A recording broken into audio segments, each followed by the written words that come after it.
One of the main reasons I think I'm having so much extra fun on Sorare right now is because I've got so many different strands of strategies right now that are just genuinely fun, genuinely podium dangerous, and I'm rolling into these big weekend game weeks full of optimism and tons of choices and tons of fun to be had. In the video today, guys, we're going to be getting on the road to glory in La Liga Rare. We're starting off in Division 4. We've got Captain Rafinha, and in the video today, we're going to be laying out the chips, we're going to be laying out the cards, what teams we're going to be playing, what fixtures we're going to be targeting, as well as what are the budget picks that I've got lying around my gallery or any ones I might need from the market that we're going to bring in to reinforce the team. At any point in the video, if you do laugh, you learn, you like something or whatever, please do like and subscribe to the channel for more content like this. Get into the comment section and let me know what your road to glory team is for this weekend. What's the one that you're hoping punches above that way, gets promoted, is going to take you from D4 to D1 or whatever it might be.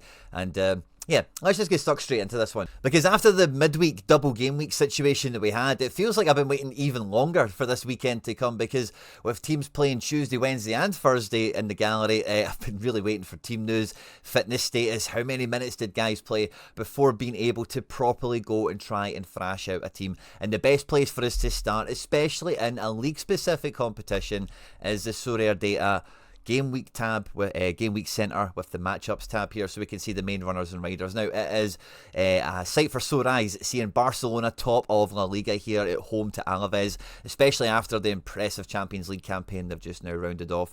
The second best fixture, but is, surprisingly perhaps, Villarreal at home to Valladolid, breaking up El Clasico here with Real Madrid in third at home to Espanyol, away to Espanyol de Barcelona. We then have Atletico Madrid, I beg your pardon, at home to Mallorca, and that's where you want Mallorca, is at home. Girona Las Palmas, quite an open game. Valencia Celta Vigo feels low scoring. So does Athletic Club Betis. So does Getafe Celta Vigo, even down to Rayo Vallecano Leganés. Sociedad, I'm also hopeful it does a little bit better, but Osasuna at home are definitely no mugs, as it were. And overall, that's quite a tight order. Sociedad actually the worst fixture there for one of the, in terms of the worst favourite, because after then the fixtures split. And it actually shows you that Betis and Athletic Club are actually really narrow on this one in terms of who is the favourite. Osasuna, Sociedad the same. Leganés, Vallecano, similar, and then you start to see the table kind of divide where you see Alaves and Valladolid at the bottom here. So, some encouraging signs. Oh, and would you look at that? Top of the pile, Triple A, Rafi. So, easy job, easy decisions for captain. But seeing who the other high prospect players is will give me an idea of a strength of the field, and it's always just a nice kind of scouting opportunity as well to see if anyone is cracking in. Maybe not to the triple A's, but A and double A perhaps. There might be some overlooked pieces or some undervalued cards perhaps. But overall, it's the main kind of names and faces of the main teams that we've kind of seen here. Isco maybe overperforming the matchup, maybe similar to Brian Hill, especially Brian Hill. I think he's been minced whenever I've watched him. He did score last weekend though, so fair play to him. Alex Baena, but at double A feels a little bit underrated on this one perhaps. But again, it's a lot of El Clasico cards. We see Saganikov at home, back to fitness. That could be powerful for me. It's super rare, certainly. And is Luis Jr. the first goalkeeper that we see? No, Courtois is above him. So that's quite interesting. And even all the way through the double A's, by the way, there's a lot of squad options. There's a lot of, like, even Yangel Herrera, £9, something like that. That's quite an interesting midfielder play, perhaps. Nayef Aguerd, my centre-back, of course. Love to see him flying high. And then we see some more familiar names and faces once we get into the A category. So a lot of like fair options.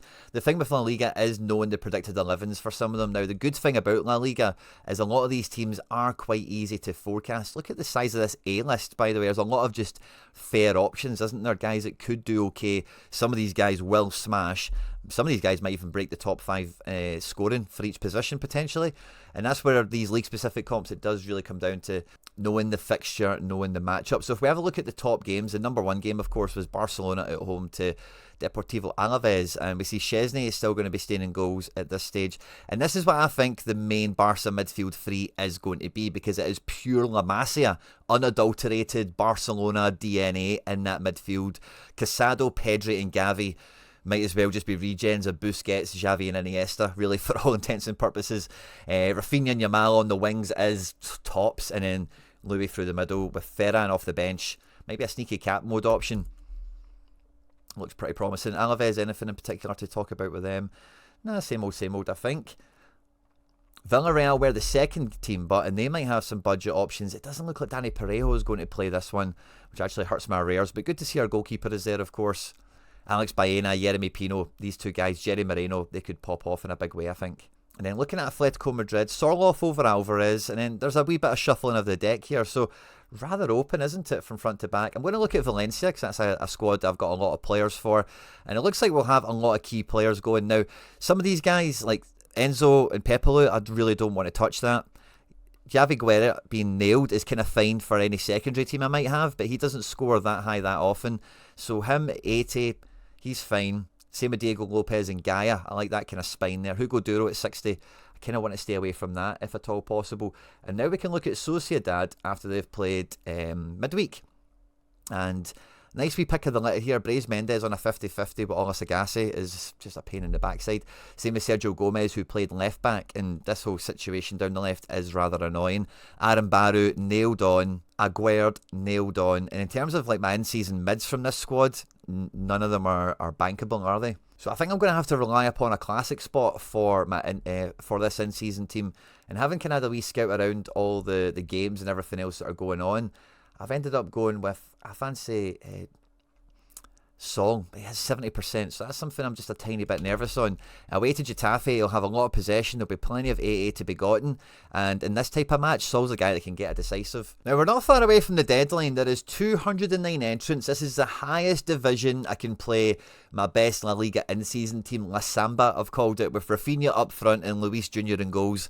There's just a nice little bit of Samba in this team, and using him alongside Aguerd, who I kind of brought in off the back of the Rafinha acquisition to kind of reinforce him. So using both those guys makes a lot of sense. Gaia has got great AA at the moment, and at home at Celta Vigo, he's nailed on to play. I just fancy him as quite a safe option. I could go with Diego Lopez and go with the forward, but he really needs a decisive, whereas Jose Gaia is showing that he can get a 70 without that. The top prize in this division is $200 in a 2-star box, so nothing that screamingly amazing. But with Captain Rafinha, like, I'm certainly looking at the podium. I'm certainly looking at the top 10 at the very least. So we've got to be swinging into the top 15 at an absolute minimum. With only 209 entrants, a Captain Rafinha, good goalkeeper pick, good everything pick really.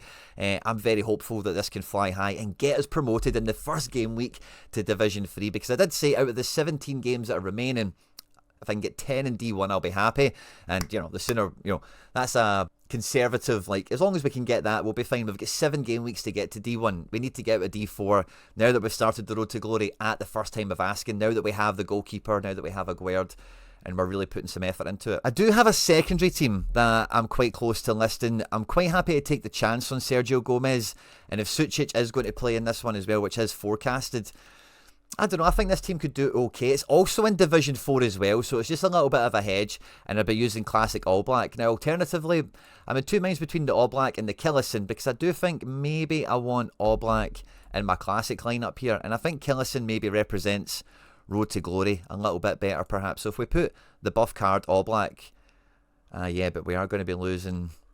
we lose this whole midfield, actually. Danny P and Brais, we don't expect to play, so I think I would need to bring in someone like a Zubimendi. We've also got Ferran Torres, which isn't a bad shout at this point, but yeah, I think we need to stick with Zubimendi in midfield, and then maybe I bring Oyarzabal in up front. Yeah, so we just associated this up a little bit with Starfelt in defence, Captain Take. Yeah, so the little classic play that I've got on the side, which again, for any road to glory, having a classic element is, oh, we've still got Killison and goals there, is something that you're going to get to eventually. It's nice that I've already got one kind of sitting there active. Putting the All Black in there gives that a fair shot. We want that to get back into D1. And I think, yeah, this is maybe more representative of Road to Glory-esque. You know, Killison's a budget goalkeeper, especially at classic level. And all of these guys, you know, Sergio Gomez, his form is stinking right now, so he's became quite affordable. And all these guys are quite nominally priced. So it'll be interesting to see, like, the budget team that we've got here in Division 4, which I've called... Royal Society again. So it'll be interesting to see the budget Road to Glory little team we've got here going head to head with La Samba. What team will score higher? It's probably going to be La Samba, of course, but it's not a bad kind of double runner we've got there with that little classic play. So I'm really excited. I do have some super rare teams just as a side note as well going out. So overall, like, this is the Champ League that I just naturally gravitate towards. I'm really excited to see the Road to Glory getting kicked off, and this team really should be winning the division, this rare team with Rafinha. And I'm really hoping we can go and smash it. I was kind of half open to maybe going into the market and getting someone to bring in, but honestly, like I think the Sol percentages I can live with. I think he's going to play. I think he's an important player, and I think just knowing the AA will be there for him there anyway. As long as Rafinha does his thing and one or two other guys perform a-okay, that midfield spot, as you can see in La Liga, it's actually a bit spotty this week with some players. So maybe even Zubimendi, would he be safer? Away to Osasuna, nah, I'd rather go with Sol because he can just get that decisive. And in the classic spot, you do need that to lift as many points as possible because the in-season cards have got an inherent advantage over it, you know. So, yeah, let me know what your road to glory is for this game week, guys. Let me know how you think I'm going to get on. What team is going to win? Will it be La Samba? Will it be Royal Society? Who's going to hit the hardest? Will the Classic get back into D1 as we're on this La Liga road to glory? On screen are now some other stuff that I've made that YouTube thinks you might enjoy. I hope you enjoyed this one, guys. Don't forget to hit like and subscribe for more content like this. Stay out of trouble, and I will catch you on the next one.